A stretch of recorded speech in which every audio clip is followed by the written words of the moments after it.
अपने शरीर को, स्त्री पुत्र गृह पशु धन बंधु बांधवों को इतना प्यार कर लेता है कि उसे लगता है कि बस ये सब हमारे समीप रहे, इससे बड़ा भाग्य मेरा और कोई नहीं हो सकता। अब इनके पालन पोषण की चिंता में इसका हृदय जलता रहता है। दुर्वासना से दूषित हृदय होने के कारण इसके हृदय में ज्ञान नहीं होता। परिवार का पोषण करने के लिए पाप करने लगता है, मनमानी आचरण, जैसे धन आवे वैसे। ध्यान रखना, यदि आपने किसी निर्दोष को दंड विधान किया है किसी पदवी पे बैठ के, या किसी असहाय असमर्थ को अपने बल के द्वारा रौंद करके तुमने धन लिया है, या छल कपट हिंसा के द्वारा तुमने धन लिया है, तो किसी दूसरे की जरूरत नहीं तुम्हारा नाश करने के लिए, वो धन ही पर्याप्त है। जो धन तुमने लिया है तुम्हें किसी दूसरे दुश्मन की जरूरत नहीं, वो धन ही तुम्हारा सर्वनाश कर देगा। देख लेना, देख लेना, खुद अनुभव कर लेना। इसी जीवन में तुम्हें अनुभव होगा कि मैंने बहुत गलत किया है। मरते समय तक तुम्हें बोध हो जाएगा कि तुमने क्या किया है।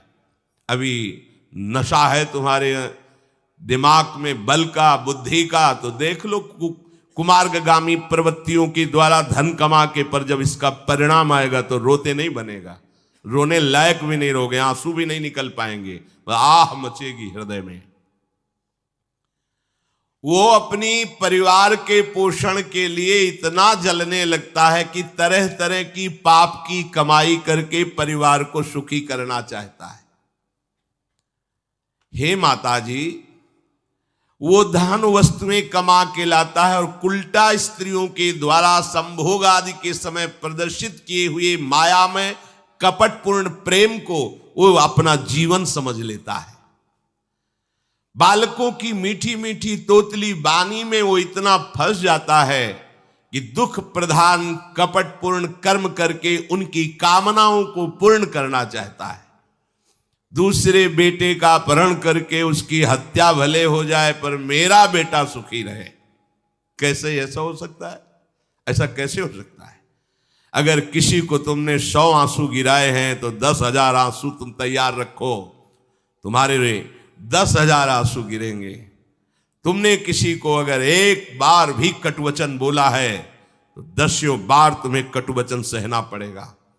ये भूमि है, जैसे एक दाना फेंको तो सैकड़ों दाना पैदा कर देती, इसे कर्म भूमि कहते हैं। तुम्हारा कर्म बहुतायत होकर तुम्हें फल देगा, अच्छा या बुरा, जैसा कर्म किया है। अब वो सोचता है कि धन के द्वारा हम अपने और अपने परिवार के दुख का नाश कर लेंगे। इसी में वो सुख मानने लगता है कि एन केन प्रकारेण दंभ कपट पाखंड झूठ हिंसा दुराचार व्यभिचार, कैसे भी हो धन मिलना चाहिए। अब वो भयंकर हिंसा वृत्ति के द्वारा धन संचय करता है और अपने परिवार का पोषण करता है, जिसके फलस्वरूप उसके लिए नरक निश्चित हो जाता है। जीते जी ये अमुक नरक में जाएगा।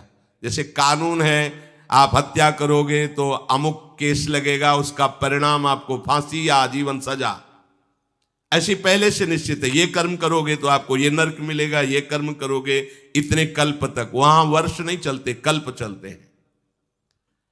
स्वयं तो उनके खाने पीने से बचे हुए जूठे अन्न को खाकर सुख पाना, बच्चे का जूठा, परिवार का अच्छा लगा, मेरा परिवार, और वैसे ही दूसरे परिवार का नाश करके, हिंसा करके वो धन कमाता है।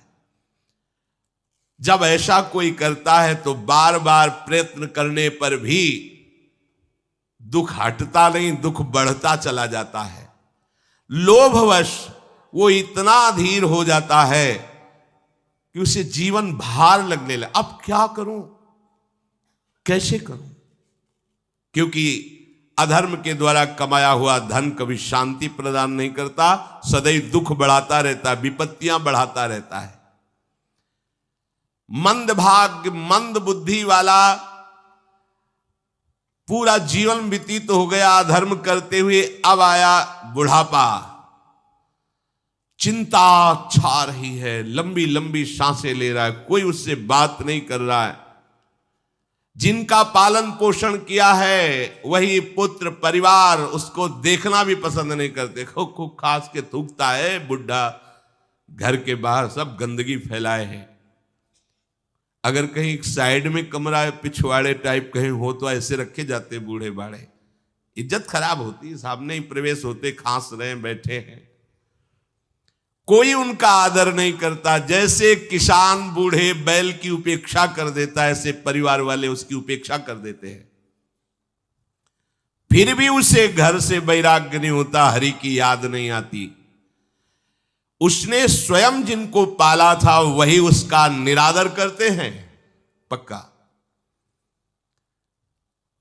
एक बिंदौर है यमुना के किनारे, फतेहपुर जिला। उस समय भ्रमण में थे तो एक गांव की गली से निकलना पड़ा, तो कोई ऊपर से देख रहा था, वृद्धाया, बड़ा महल जैसा मकान बना था। स्वामी जी रुकिए रुकिए रुकिए, बोलिए क्या बात? मैं बहुत दुखी हूं, ये सब मैंने कमा के मकान बनाया है, मेरे बच्चे मुझे रोज गाली देते हैं, मारते हैं, अच्छे अच्छे पदार्थों बना के पाते हैं मेरे लिए, ऐसे ही क्या करूं? बाबा जी बन जाओ। बाबा जी से पूछोगे तो क्या बोले? एकमात्र उपाय भगवान की शरण में हो, अब भजन करो, चौथी अवस्था है। बोले वो तुमसे बात नहीं बनेगी। चल दिया, क्योंकि लोगों की धारणा होती कोई जंतुर दे देंगे, कोई छूछा कर देंगे, काम बन जाएगा। बहुत गिरी हुई स्थिति लोगों की होती है। वो ये नहीं समझते कि राधा राधा कृष्ण कृष्ण कहने से सब दुख दोष नष्ट हो जाएंगे। तुम्हारा परिवार क्या तुम्हें विश्व प्यार करने लगेगा। जा पर कृपा राम की हुई, ता पर कृपा करे सब कोई। विश्व तुम्हें प्यार देगा, विश्व तुम्हें सम्मान देगा, यदि तुम विश्वेश्वर भगवान श्री हरि का नाम जप करोगे, उनका आश्रय। पर ये मार्ग किसी को नहीं समझ में आता। वृद्धावस्था के कारण उसका रूप बिगड़ गया, बुद्धि कमजोर हो गई, शरीर रोगी हो गया, अग्नि मंद पड़ गई, पुरुषार्थ और भोजन दोनों कम हो गए, बस घोर चिंता। अब पता ही नहीं चल रहा, सोच निकल गई, पड़ा है उसी गंदगी में। जब वो रो रो के कहता है ऐसा, तो पीटते हैं घर वाले, हमने देखा भी, पीटते हैं, पड़े पड़े हकता है, भरपूर भोजन नहीं देते, हगेगा कौन, फेंकेगा इसका। कैसी दुर्गति होती। इसमें जो शब्द लिखा है, आस्तेव मत्योपन्यस्तम गृहपाल इवाहरन। गृहपाल कहते कुत्ते को, कुत्ते की भांति वो सबके अपमान सहता रहता है और रूखे सूखे टुकड़े खाकर जीवन निर्वाह करता है, फिर भी उसे भगवान की याद नहीं आती। मृत्यु का समय जब निकट आता है तो वायु उत्क्रमण से इसकी पुतलियां चढ़ जाती हैं, श्वास प्रश्वास की नलिकाओं में वायु आना जाना रुक जाता है, कफ भर जाता है।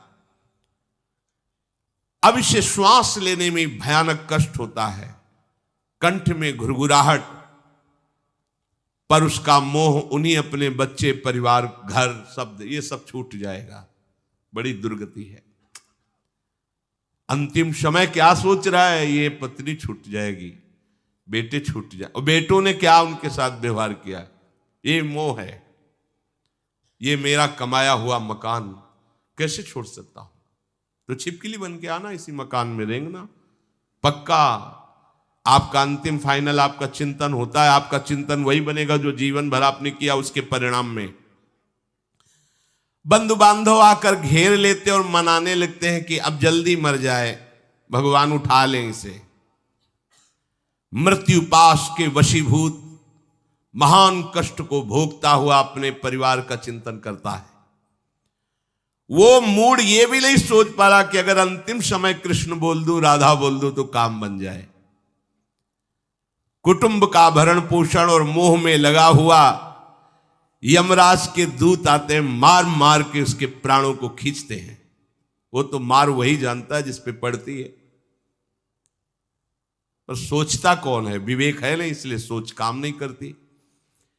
भयंकर रोष युक्त नेत्र वाले, जिनके देखने से पेशाब छूट जाए। तभी तो आप देखो मरने वाले का शौच और लघु शंका सब छूट जाती है, देखने मात्र से, इतने वो भयानक है। वो देखकर भय के कारण मलमूत्र त्याग कर देता है। सा दृष्ट्वा त्रस्त हृदय स्रकन मूत्रम विमुंचति। इतना भयावह स्वरूप होता है उनकी घुड़क और उनकी मार की टट्टी पेशाब सब छोड़ देता है।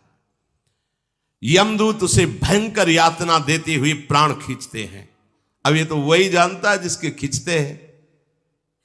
बाहर वाले सब घेरे बैठे हैं, कोई एक बार भी नाम नहीं बोला। अगर एक बार बोल देता राधा तो भाग जाते यमदूत और वो बच जाता। पर ये सौभाग्य तो जिसने जीवन में धर्म किया है, कहीं ना कहीं भगवद आश्रय लिया, उसको ये मिलता है। जैसे कोई घोर अपराधी को सिपाही बांध कर ले जाते हैं, उसी प्रकार रस्सी में बांधकर बलात् उसको यमलोक की लंबी यात्रा कराती है। रास्ते में पिटाई, घुड़कियां, उसे प्यास लगती, पानी नहीं दिया जाता, तपती हुई भूमि पर चलाया जाता है। कुत्ते नोचते हैं, व्याकुल हो उठता है। भूख प्यास उसे बेचैन कर दी। पर यहां किसी की भूख नहीं मिटाई तो तुम्हें रास्ते में भोजन नहीं मिलेगा। यहां कभी किसी को पानी नहीं पिलाया तो एक बूंद पानी नहीं मिलेगा तुम्हें। ये कर्म भूमि है। दावानल जैसी दहकती हुई भूमि पर उसे चलाया जाता है। तप्त बालुका में मार्ग में जब एक पग भी आगे बढ़ने की सामर्थ्य नहीं होती, मूर्छा जाती है, मार मार के उसे चेतना में लाते हैं यमदूत, फिर घसीटते हैं। महान दुख में अंधेरे मार्ग से अत्यंत क्रूर यमदूत उसे यमपुरी को ले जाते हैं। कितना मार्ग? 99,000 योजन मृत्यु लोक से। यह ऐसे नहीं कि कोई गप लिखी हुई है, नहीं नहीं। अब जैसे तिहाड़ जेल है, अब जानते ही नहीं तो क्या जानोगे? कहां तिहाड़ जेल? जाओ देखो जाके। आजीवन कारावास, कैसे बड़े कठोर कठोर, जैसा अपराधी वैसा दंड विधान। तो यहां थोड़ी दया है क्योंकि हृदय है, वहां हृदय नहीं है। वहां हृदयहीन शासक तुम्हारे पीछे लगाए जाएंगे। हृदय ही नहीं है, बस एक एक कर्म का हिसाब।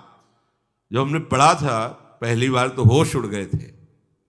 जो यहां दूसरे का मांस खाते हैं ना, कोलू में पेरे जाते हैं। कोलू जैसे गन्ना नहीं पेरा जाता, लगा दिया, कोलू में पेरे जा रहे। मरना है नहीं, सोचो कितना कष्ट। फिर इसके बाद समसी से मांस नोच कर उसे खवाया जाता।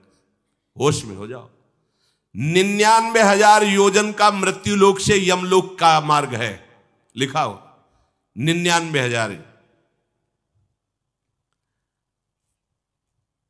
योजनानाम सहस्राणी नवतिम नवचाध्वनः त्रिभिर्मुहूर्तैर्द्वाभ्याम वा नीतः प्राप्नोति यातनः।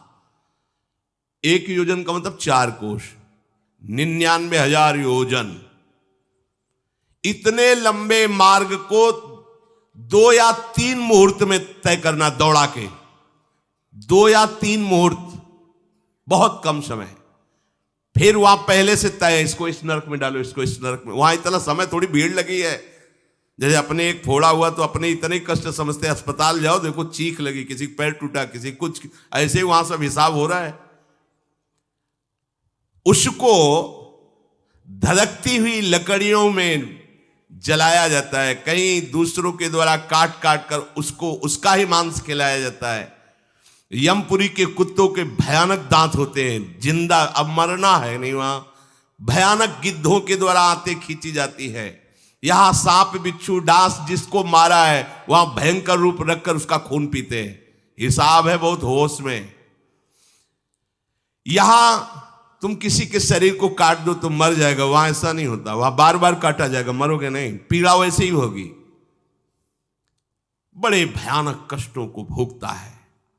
तामिस्त, अंध तामिस्त, रौरव आदि नरकों को भोगता है। हे माता, भगवान कपिल देव जी कहते हैं, जो पुण्य आत्मा लोग होते हैं स्वर्ग आदि में जाकर पुण्य भोगते हैं, लेकिन दोनों को फिर गिरना होता है क्योंकि वो भगवान का भजन नहीं किए, इसलिए पुण्य भोग कर मृत्यु लोक आते हैं, वो पाप भोग कर नरक से मृत्यु लोक आते हैं। माता जब उनके भोग संपन्न होते हैं नरक आदि के, अब वो जन्म लेते हैं। फिर यहां ध्यान से सुनना, जब जीव को मनुष्य शरीर में जन्म लेना होता है तो प्रकृति में वर्षा के साथ आता है, प्रकृति में वर्षा के साथ आया, और फसल में मूली, गाजर, गेहूं, अन्न, इनमें वो जीव प्रवेश करता है और उसे माता पिता दोनों पाते हैं। तो सप्तम धातु वीर के रूप में परिणित होता है जीव। वो वीर कण के रूप में माता के उदर में जब प्रवेश करता है तो एक रात्रि में मां का और पिता का, दोनों का वो जो वीर मिलता है, उस रज और वीर के मिलने से एक कलल सा बनता है। 5 रात्रि व्यतीत होने के बाद एक बुदबुदा सा बनता है। 10 रात्रि व्यतीत होने के बाद एक बेर की सी आकृति होती है। फिर उसके बाद उसमें धीरे धीरे मांसपेशियां बढ़ने लगती हैं। 1 महीने में उसके सिर निकल आता है, 2 महीने में हाथ पांव अंगों का विभाग होता है, 3रे महीने में नख, रोम, अस्थि, चर्म, स्त्री पुरुष के चिन्ह प्रकट हो जाते हैं, 4 महीने में मांसादि 7 धातुएं प्रकट हो जाती, 5वें महीने में चेतना जागृत हो जाती। जैसे अपने चेतना, ऐसे 5वें महीने में गर्भस्थ शिशु की चेतना जागृत हो गई। जीव है पर चेतना 5 महीने बाद मां के गर्भ में जागृत। अब उसे भूख लगती है, प्यास लगती है, वहां की तापमयी जलन, पीड़ा, छोटे छोटे कीड़ों के द्वारा काटना। 6ठे मास में झिल्ली से लपटा हुआ मां की दाहिनी कोख में कीड़े की तरह तड़पता है। उस समय माता को कड़वे और खट्टे पानी की लालसा होती है, जिससे उसके अंगों में जाकर भयंकर जलन होती है। यह है भोग। वो कृमि कीड़े की तरह तड़पता है। मलमूत्र के गड्ढे में बीच में झिल्ली में बंधा हुआ वो जीवात्मा सुकुमार तो होता है, वहां के कीड़े उसे नोचते छोटे छोटे, वो तड़पता है। माता प्रसन्न होती कि जब बच्चा हिलता है, बोले है उसकी दुर्गति हो रही, वहां भयंकर कष्ट पा रहा है। ऐसा क्लेश होता है कि क्षण क्षण में बेहोश होता रहता है। माता के खाए हुए कड़वे, तीखे, गरम, नमकीन, रूखे, खट्टे, यही पदार्थ पाने की इच्छा होती है माता, क्योंकि उसको भोग भोगना है। उसके कोमल शरीर में भयानक पीड़ा होती है जब माता ऐसे पदार्थ खाती है। गर्भाशय की झिल्ली में लिपटा हुआ, आंतों और मलमूत्र से घिरा हुआ सिर, पेट की और पीठ और गर्दन, ये कुंडलाकार ऐसे कंकण जैसा, ऐसी आकृति गर्भस्थ शिशु की होती है। पिंजड़े में बंद पक्षी के समान पराधीन, ना तो वो हिलडुल सकता है ना बोल सकता है, बड़ा असमर्थ दुख को भोग रहा है। चेतना पूरी है। इसी समय भगवान द्रवित होकर उसे ज्ञान देते हैं, गर्भस्थ शिशु को, सबको। जे उसे ज्ञान होता है तो सैकड़ों जन्म के कुकर्मों से याद आते हैं, सैकड़ों जन्म के। ओहो, ये मेरे कर्म का ही फल है, मैंने ऐसे कर्म किए इसलिए दुख भोग रहा हूं। बेचैन हो जाता है, कैसे निपट पाऊंगा, सैकड़ों जन्म के कर्म जमा है। अब महान अशांति उसके हृदय में, उस शरीर में भयंकर पीड़ा। कुंडलाकार शरीर है, हिल भी नहीं सकता है, बस कीड़े काटते, बड़ी तड़पन, बड़ी जलन, भूख प्यास की जलन। अब एक और भयानक जलन हुई, उसे स्मरण हो जाता है कई जन्मों के, सैकड़ों जन्मों के पाप कर्मों का।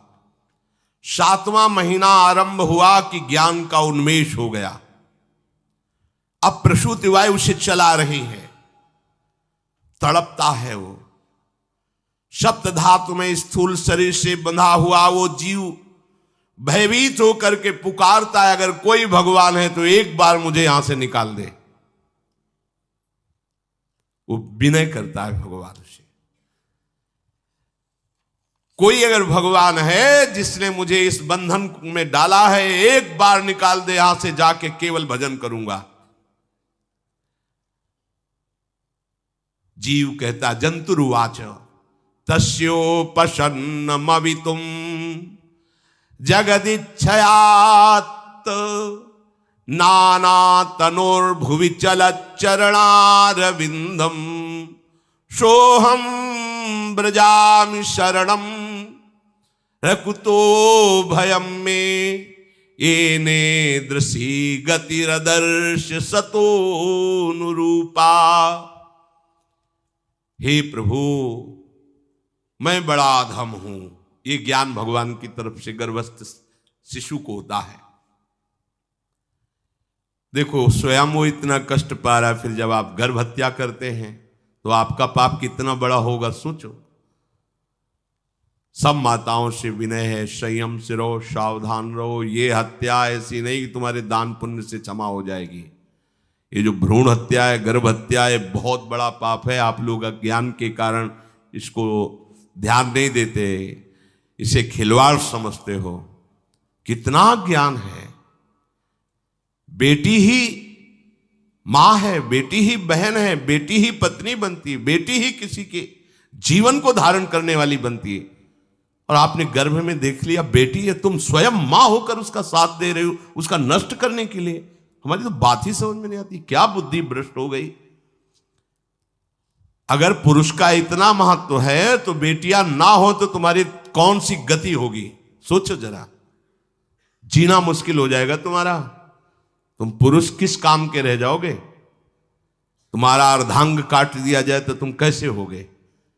ये स्त्री स्वरूप अर्धांग है। जिस घर में मां बहन नहीं है, स्त्री स्वरूप नहीं, श्मशान जैसा वो होता है। ध्यान दीजिए, ये बहुत बड़ी गलती है जो अपनी बेटियों की हत्या करते हैं। और ये वो पाप है जो अक्षम्य अपराध है। स्त्री हत्या करना शास्त्रों में बहुत बड़ा पाप कहा गया है। फिर वो तो बच्चा है, बिल्कुल नहीं। जिनसे हो गया है, श्रीमद् भागवत का सप्ताह मूल संस्कृत से सुनो और भगवान से प्रायश्चित प्रार्थना करो कि हे नाथ, भूल से गलती हो गई, दूसरा कोई उपाय नहीं। ध्यान से समझ लीजिए, तुम्हारे भ्रूण हत्या गर्भ हत्या के पाप को नष्ट करने में एकमात्र श्रीमद् भागवत समर्थ है, दूसरा कोई नहीं। कोई दान पुण्य तीर्थ स्नान तुम्हें क्षमा नहीं कर पाएगा।